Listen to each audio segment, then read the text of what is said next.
এই গরমের শুরুতেই এভাবে সজনেটা তরকারি একটিবার হলেও বানিয়ে দেখতে পারেন। গরম ভাতের সাথে কিন্তু এরকম একটা তরকারি কিন্তু খেতে দুর্ধর্ষ লাগে।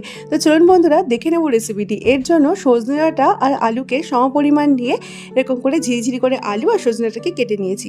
আজকালকার দিনে বাজারে কিন্তু এরকম কাটা সজনে ডাঁটাই পাওয়া যায়।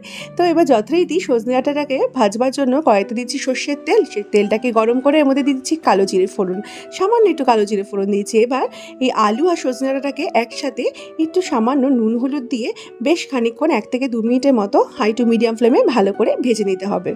সামান্য একটু নুন আর হলুদ দিচ্ছি। আর এই সজনে ডাঁটার আপনারা যদি চান তাহলে কিন্তু রেসিপিটা একবারে মেখে ঝেঁকেও কিন্তু কড়াইতে ভাপে বসিয়ে দিতে পারেন। তবে আমি এটা দেখাচ্ছি আজকে কোনো ভাপা দেখাচ্ছি না, নর্মালভাবে করার মতো। তো এটাকে একটুখানি ভেজে নিচ্ছি। আর চাইলে আপনারা এটা আলুটা আর সজনে ডাঁটা কিন্তু আলাদা আলাদাও ভেজে নিতে পারেন। মোটামুটি সজনে ডাঁটা যখন ভাজা হয়ে যাবে আলু আর সজনে ডাঁটাটা, সেটা বুঝবেন কি করে, আলুটা মোটামুটি ভাজা হয়ে গেলেই বুঝবেন সজনে ডাঁটাও কিন্তু ভাজা হয়ে গেছে। এবার দিয়ে দিচ্ছি হাফ টমেটো আর একটু স্বাদ অনুযায়ী নুন, মানে ঝোলের জন্য একটু নুন আর হলুদ দিচ্ছি, সামান্য একটু লঙ্কার গুঁড়ো, আর দেবো এখানে জিরের গুঁড়ো। আর কোনো মশলা এখানে দেবো না। জিরের গুঁড়ো এখানে 2 চামচ দেবো, মানে অনুপাত অনুযায়ী বলছি 2 চামচ। এবার এটাকে ভালো করে একটুখানি কষিয়ে নেব। মোটামুটি একটু 30 সেকেন্ডের মতো একটুখানি কষিয়ে নেব বিনা জল ছাড়াই। তারপর একটু সামান্য হাফ টিস্পুনের মতো চিনি অ্যাড করব। চিনিটা দেওয়ার পরে এটাকে ভালো করে মিশিয়ে নিয়ে এর মধ্যে একদম হাফ কাপের মতো জল দেবো। জলটা একটু অল্পই দেবো, তবে জল দেওয়ার আগে কিন্তু চিনিটা অবশ্যই দিয়ে দেবেন, নাহলে কিন্তু আলুটা একদম গলে যাবে।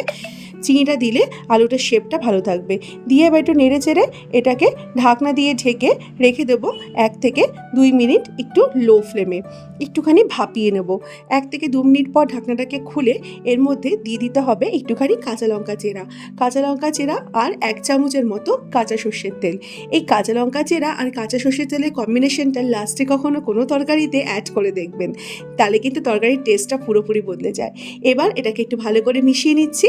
মিশিয়ে নিয়ে এবার এই যে ঝোল ভাবটা আছে, সজনেটা তো সবসময় চিবিয়ে খেতেই ভালো লাগে, তো এইটাকে একটুখানি একদম ড্রাই করে নেবো। কি করব, লো টু মিডিয়াম ফ্লেমে এটাকে আরও 2 থেকে 3 মিনিট একটু ঝোলটাকে টানিয়ে নেবো। যখন একদম গামাখা টাইপের ঝোল হয়ে যাবে, মানে ঝোলটা একদম টেনে গেছে, মানে দেখুন মশলাটা এরকম যখন সে মানে স্টেজ আসবে, তখন এটাকে নামিয়ে গরম গরম পরিবেশন করব। রেসিপিটা ভীষণই ইজি। আমরা তো সাধারণত সর্ষে পোস্ত দিয়ে সজনে ডাঁটা খেয়েই থাকি, কিন্তু কখনো সখনো ওইভাবে সর্ষে পোস্ত তো শরীরের জন্য খুব একটা উপকারী না। তো কখনো সখনো এইভাবে জিরা দিয়ে সজনে ডাঁটার ঝাল খেয়ে দেখতে পারেন। আশা করি গরম ভাতের সাথে কিন্তু আপনাদেরও ভালো লাগবে। আর যদি রেসিপিটি ট্রাই করেন কমেন্টে জানাবেন রেসিপিটি কীরকম লাগলো। আর ভালো লাগলে বন্ধুবান্ধবের সাথে শেয়ার করে দেওয়ার অনুরোধ রইল। তো বন্ধুরা আজকের মতো এই পর্যন্তই, আবার চলে আসবেন নতুন কোনো রেসিপির সাথে।